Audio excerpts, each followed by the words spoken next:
Do you want to be happy? Do you want to be happy? I have your solution right here, buddy. Bamboo. It's your one-way ticket to being happy. Okay. Hey! Hey! I'm not going to say you're wrong.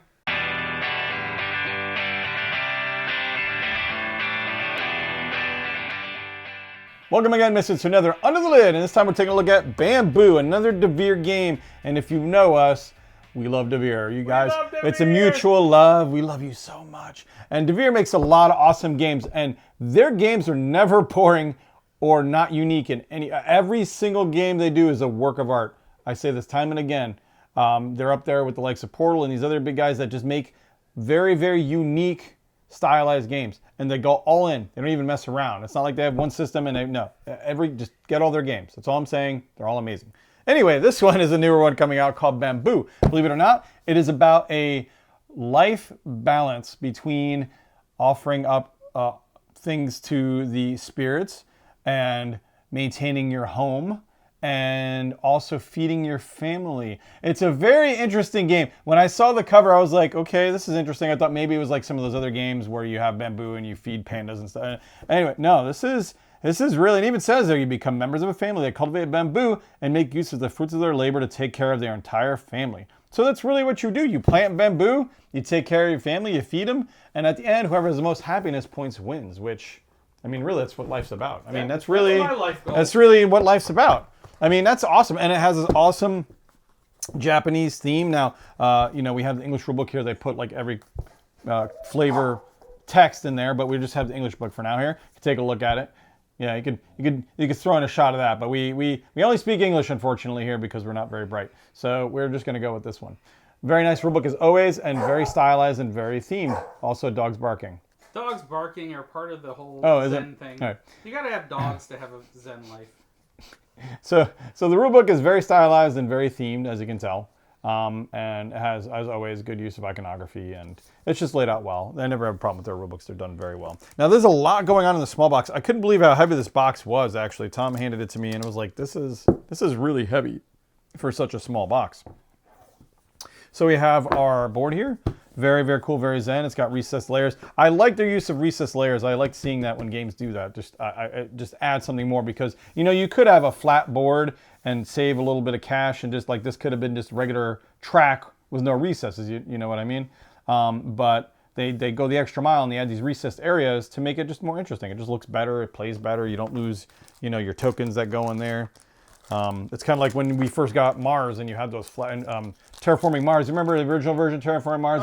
You had the flat boards and you had so much things to keep up. And if anybody nudged a table or breathed wrong, you lost track of your stuff. It sucked. So everybody was building wooden versions of the boards with recesses. It's like, that should be like default, I think, for anything where you need to keep track of something. You got, other game designers should definitely take a cue from that. I like that a lot. So we have little units here. Now these are player colors, obviously. So this is what comes for a player. You have your little marker, and this is your score marker because you have a 50 plus on the other side. You have your, I imagine, where you put your actions for the board. And then these, I'm not quite sure. Could they be bamboo? Could they be bamboo? Maybe they might be bamboo. And then you have probably a turn order marker. So bonk, bonk. That reminds me of the Smasher from the Hawaiian Punch game back in the day. Does anybody remember the Hawaiian Punch game? Do you know the Hawaiian Punch game? Nope. You don't remember the Hawaiian? Oh my God. So back in the day when board games were big, before they became big again in the 80s, they made games based on every property. They had some really awesome, interesting games. And one of them was called the Hawaiian Punch game. Now the Hawaiian Punch game relied heavily on Play-Doh. So what you do is you would have Play-Doh molds and it would have the Hawaiian Punch guy, and you'd walk them around the board, this Play-Doh Hawaiian Punch guy, and when you hit an area you would have a smasher and you would smash the Hawaiian Punch guy because you would punchy.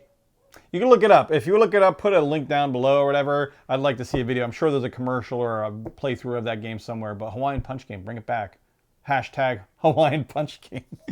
So anyway. Talk about getting off topic quite a bit. I got off topic pretty quick today, yes. So here is your boards to bamboo. We're talking about bamboo now, not the Hawaiian Punch game. And this actually looks really, really nice. So it's interesting. You actually have different seasons. If you notice, actually, I think, do they get older? No, they don't get older, but you have your little family here or whatever, and you keep track, and there's a nighttime and a daytime board. I'm not sure if there's a difference when you flip it or if it's just, aesthetic, but I like the fact that they have two different versions or two different sides times of day on the boards.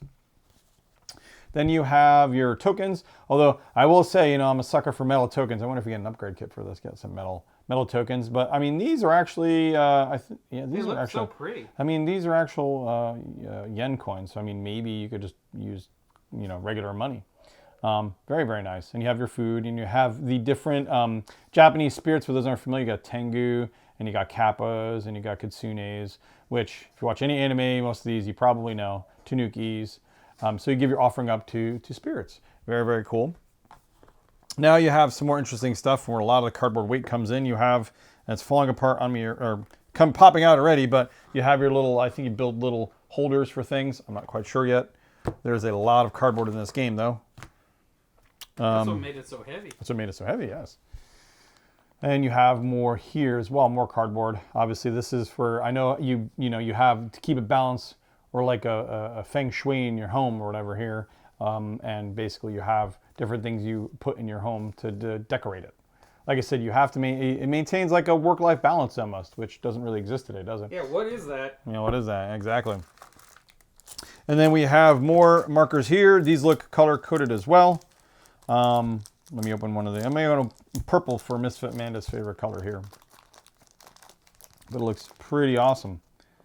I imagine these go on the tracks, maybe?